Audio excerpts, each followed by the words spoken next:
भूपेंद्र सिंह हुड्डा का यहाँ पहुंचने पर भिवानी की जनता की तरफ से जोरदार स्वागत करते हैं।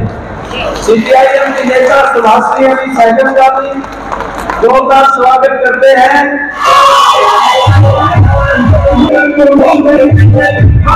आज की इस सभा के अध्यक्ष संचालन करने वाले कॉमरेड इंद्रजीत जी, हमारे और आपके इस भिवानी के होने वाले विधायक कॉमरेड ओम प्रकाश जी और तमाम बहनों और भाइयों, आज मुझे बहुत गर्व का एहसास हो रहा है, बहुत खुशी भी हो रही है कि मैं आपके बीच में आई हूँ।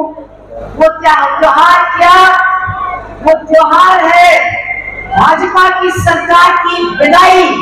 बताइए कि इस त्योहार की तैयारी आप कर रहे हैं कि नहीं कर रहे हैं? हाथ उठा के बताइए। आपकी 8 तारीख को भाजपा की विदाई होगी हरियाणा से कि नहीं होगी? हाथ उठा के बताइए। देखिए, ये विदाई सिर्फ हरियाणा के लिए जरूरी नहीं है, ये विदाई पूरे भारत की जनता और भाजपा की नीतियों के खिलाफ लड़ने वाले लोगों की जीत होगी। आज मुझे बहुत शर्म के साथ कहना पड़ रहा है कि हरियाणा की जो सरकार है, भाजपा की सरकार, वो हरियाणा में अपनी पुलिस, अपने गुंडों और अपनी ताकत का इस्तेमाल कर रही है कि जो भी हमारे लोग दिल्ली जाकर के सरकार का विरोध करना चाहते हैं, उनके नीतियों का विरोध करना चाहते हैं, उनका रास्ता रोकने का काम हरियाणा की सरकार, भाजपा की सरकार करती है। हमने देखा कि किसानों के रास्ते में उन्होंने कील गाड़ने का काम किया और हमारे बहादुर किसानों के ऊपर गोली भी चलाई। और अभी कल के दिन यही सरकार जो बलात्कारियों की मदद करती है, जो बलात्कारियों को संरक्षण देती है, इस सरकार ने जो 125 लोग बेचारे पैदल आ रहे थे लद्दाख से दिल्ली में अपनी बात को कहने के लिए, बाद में उनको पकड़ करके उनको भी थानों में बंद करने का काम इस हरियाणा की जालिम सरकार ने किया है। इसका बदला आप लोग सब 5 तारीख को लोगे कि नहीं लोगे, ये जवाब मुझे दीजिए। इस जुल्म का बदला किसानों के साथ जुल्म, जनता के साथ जुल्म, महिलाओं का अपमान, नौजवानों की बेरोजगारी, इसका सबका बदला आप 5 तारीख को अपना वोट डाल के बोले कि नहीं दोगे। भाजपा की सरकार की विदाई इस हरियाणा से कराओगे कि नहीं कराओगे? हाथ उठा करके जरा मुझे बताइए कि इस काम को करने के लिए आप तैयार हैं? आज मैं आपके बीच में आई हूँ 2 अक्टूबर के दिन। ये 2 अक्टूबर का दिन महात्मा गांधी के जन्मदिन का दिन है, लेकिन हमको आपको इस बात की शर्म आती है, इस बात का दुख होता है कि गांधी जी के हत्यारे दिल्ली की गद्दी पर बैठे हैं, हरियाणा की गद्दी पर बैठे हैं, उत्तर प्रदेश की गद्दी पर बैठे हैं। इनको गद्दियों से हटा करके हमको एक बार फिर महात्मा गांधी के जो सिद्धांत थे, उनकी जो सोच थी, उसको फिर से महत्व अपने देश के अंदर देना है। आज का दिन लाल बहादुर शास्त्री जी का जन्मदिन है। उनका नारा क्या था? जय जवान जय किसान। देखिए, इस भारतीय जनता पार्टी की सरकार ने जवानों का भविष्य अंधकारमय कर दिया है, किसानों का भविष्य अंधकारमय कर दिया है। इसलिए जय जवान और जय किसान का नारा एक बार फिर इस देश में लगाने के लिए 5 तारीख को अपने वोट का इस्तेमाल कीजिए और भारतीय जनता पार्टी की सरकार को यहाँ से भगा करके हमेशा के लिए हटा दीजिए। ये काम आपको करना है। भाई और बहनों, मैं उत्तर प्रदेश की रहने वाली हूँ। मैं उत्तर प्रदेश से आपके बीच में कुछ बातें बताने के लिए आई हूँ। आज आप 10 साल से इस भाजपा की सरकार को बर्दाश्त कर रहे हो। हम भी 7-8 साल से बर्दाश्त कर रहे हैं, लेकिन एक काम हरियाणा की जनता और उत्तर प्रदेश की जनता ने मिलकर के लोकसभा के चुनाव में किया।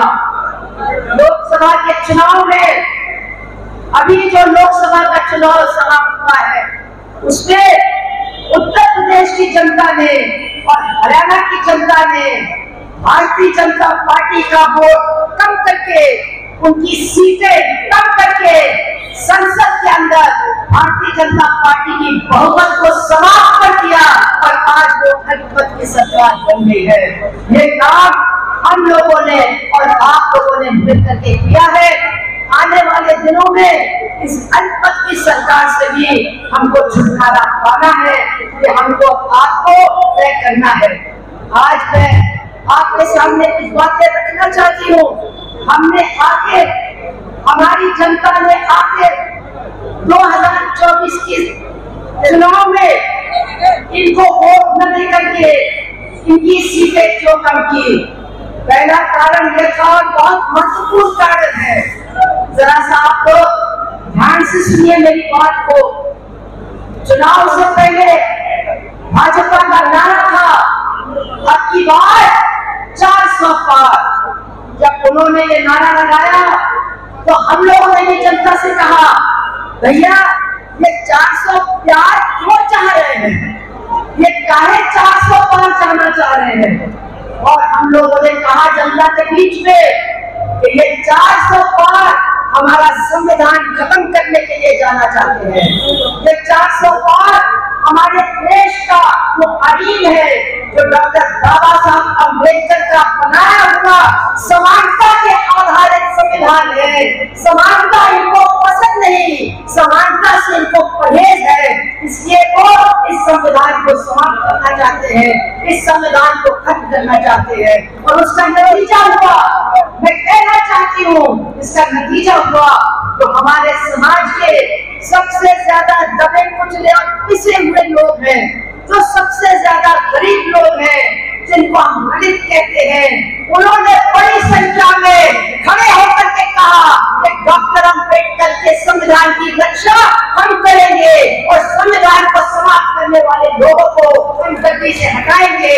और उसका नतीजा ये हुआ कि 400 पार की बात को छोड़ दीजिए, 400 पार नहीं, जनता ने उनको दिखा दिया ठेका और कहा 400 पार नहीं, अब तुम्हारा बहुमत भी हम खत्म करेंगे और आने वाले चुनाव में हम तुम्हारी गद्दी भी खाली करवाएंगे। इस रास्ते पर भारत की जनता चल पड़ी है और उसके पीछे कारण क्या है?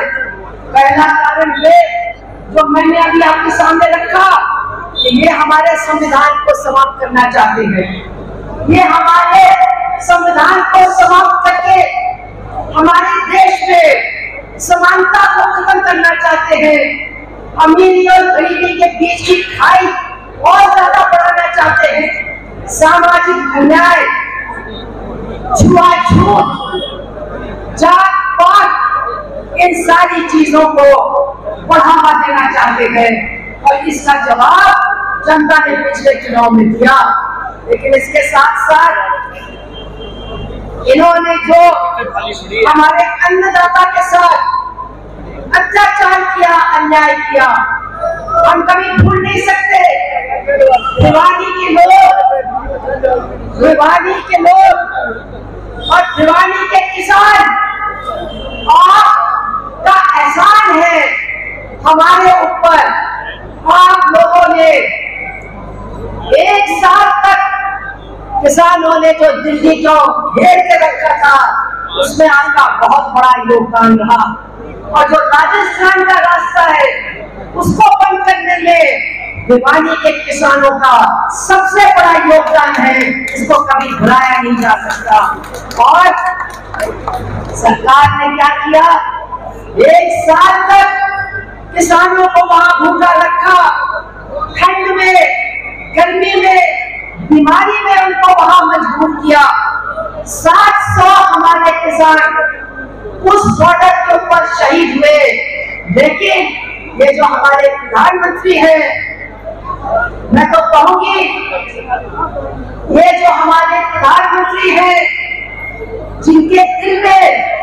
भारत की जनता के लिए कोई दर्द नहीं है। 700 किसान शहीद हो गए, लेकिन प्रधानमंत्री ने एक शब्द की श्रद्धांजलि भी हमारे किसान भाइयों को नहीं दी। और उसका नतीजा 5 तारीख के चुनाव में उनको हरियाणा के अंदर देखने को मिलेगा। आप लोगों ने भाजपा के नेताओं को गांव में आने से रोका। आप लोगों ने उनसे कहा चले जाओ, क्योंकि आपके साथ उन्होंने गद्दारी की, आप लोग पर अत्याचार किया और आपके बच्चों के साथ आज तक उनका अत्याचार जारी है। यहाँ पर किसी भीड़ में हमारे भाई बहन मौजूद हैं जो कॉलेज के टीचर हैं, 12 साल से उनकी नौकरी पक्की नहीं हुई है। कहाड़ी के मजदूर की तरह हमारे ये पढ़े लिखे टीचर कॉलेज में चाकरी कर रहे हैं।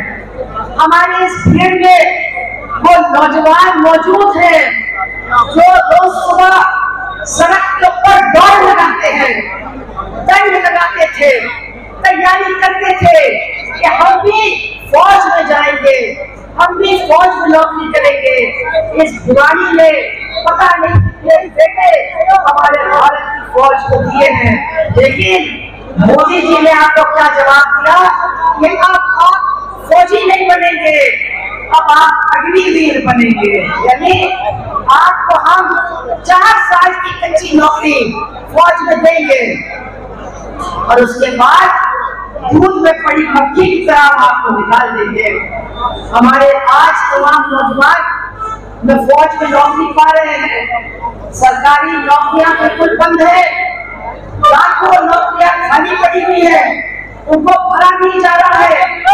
जब किसी नौकरी का पेपर होता है तो पेपर आउट हो जाता है, जब लड़का पास भी हो जाता है तो नौकरी भरी नहीं जाती है और उसका नतीजा है कि आज हमारे तमाम नौजवान आत्महत्या कर रहे हैं या नशीली पदार्थ के चक्कर में अपने अफसोस, अपने गम को ढो रहे हैं। ये आज उनकी हालत है जिसका हमको जवाब देना है। और आखिर मैं आपसे कहना चाहूंगी, हमारे जो देश की आधी आबादी है, हमारे देश की जो महिलाएं हैं, उनका क्या हाल है इनकी सरकार में। मैं सिर्फ पहलवानों की बात नहीं कर रही हूँ, पहलवानों की लड़ाई तो जबरदस्त लड़ाई थी और मैं आपके सामने कहना चाहती हूँ कि जहाँ की मैं रहने वाली हूँ उससे 100 किलोमीटर की दूरी पर ब्रिजभूषण शरण सिंह रहता है। 100 किलोमीटर की दूरी पर इतना बदतमीज आदमी जिसने तमाम तरह की हरकतें हमारी उन बेटियों के साथ की है, तमाम बदतमीजी, तमाम बेहयाई उन हमारी बच्चियों के साथ की है। लेकिन किसके शेर पर, किससे ताकत मिली उसको? मैं आपको याद दिलाना चाहती हूँ कि जब दिनेश और साक्षी को मोदी ने चाय पर बुलाया और कहा तुम तो मेरे परिवार की हो, तुम मेडल लेकर के आई हो, उसी समय उन दोनों ने कहा था प्रधानमंत्री जी आपका ये जो एमपी है ब्रिजभूषण शरण सिंह, ये बहुत बदतमीज है, ये हम लोगों के साथ बदसलूकी करता है, हम लोगों के साथ गंदा व्यवहार करता है। तो मोदी ने कहा चिंता मत करो, मैं सब ठीक कर लूंगा। और क्या ठीक कर लिया? आप मुझे बताइए क्या ठीक कर लिया? ब्रिजभूषण शरण सिंह को अपने पद से नहीं हटाया, उसके ऊपर मुकदमा नहीं डाला, बल्कि हमारी जो ये बहादुर पहलवान बेटियां थी उनको पुलिस ने जिस दिन इसका नया पार्लियामेंट शुरू हुआ है, जिस दिन जनतंत्र और लोकशाही का बहुत बड़ा जश्न मनाया जाना चाहिए था, उसी दिन मोदी ने हमारी इन पहलवान बच्चियों को पुलिस द्वारा पीटा और उनको पकड़ कर पुलिस की गाड़ी में फेंका। मैं कहना चाहती हूँ, मुझे बहुत गर्व है कि हमारी हरियाणा की बहनें, हमारी महिला समिति की बहनें, जगमती और सविता जैसी बहनें और हम लोग पूरा एक महीना उस फुटपाथ के ऊपर दिनेश और साक्षी के साथ बैठे और जिस दिन उनको जेल भेजा गया, हम लोगों को भी पुलिस की गाड़ी में फेंक करके थाने में बंद करके रखा गया। हम कभी भाजपा को बात नहीं कर सकते। हमारी बेटियों के साथ जो बदतमीजी हुई है, जो उनका निरादर हुआ है, और जब वो फ्रांस गई लड़ने तो क्या कहा था उस बिटिया ने, दिनेश ने, कि मैं मेडल लेकर के आऊंगी। और उस ब्रिजभूषण शरण सिंह की आंख में आंख डाल करके उसको मेडल दिखा करके उसका सर नीचा करूंगी और जानबूझ करके मेडल का मौका दिनेश से छीना गया।